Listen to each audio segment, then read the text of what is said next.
It might be taking centre stage this week at the United Nations headquarters, but just how many people know about International Women's Day back here in New Zealand? Marcus Gibbs has the details.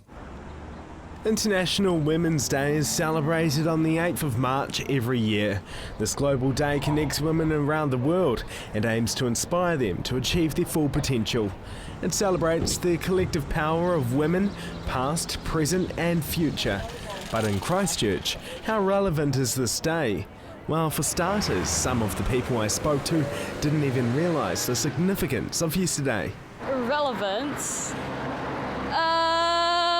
What do you mean by that? Overseas, especially in Middle Eastern countries, women are lacking the rights that men enjoy.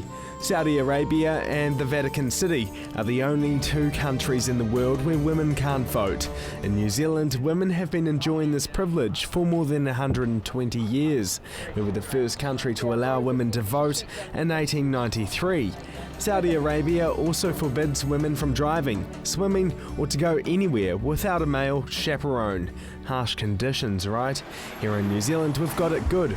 Or perhaps not. Obviously it's not as bad as other countries, but I think there's still a long way up. We can move things forward a lot. Many New Zealanders believe it's an important day. So obviously there's still like the whole inequality thing going on. So I think it's important like for women to know that there's a day for them to celebrate like being a woman.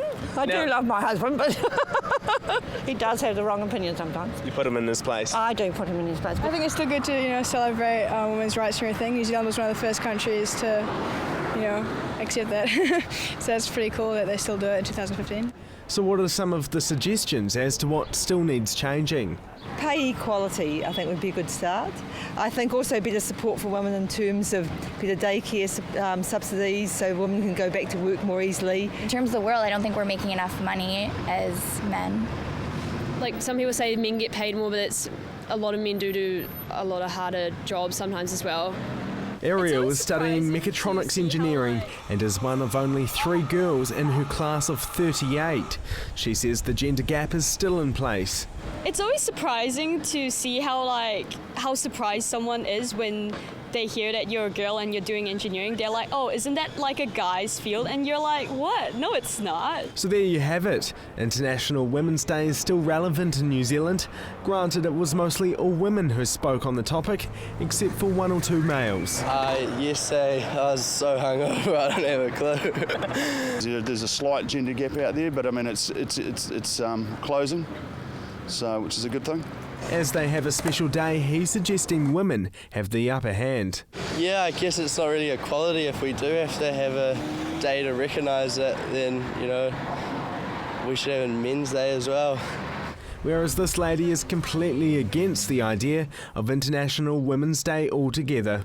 No relevance whatsoever, because I don't think a Women's Day makes a difference to the political situation. So how did you celebrate International Women's Day? Marcus Gibbs, CTV News.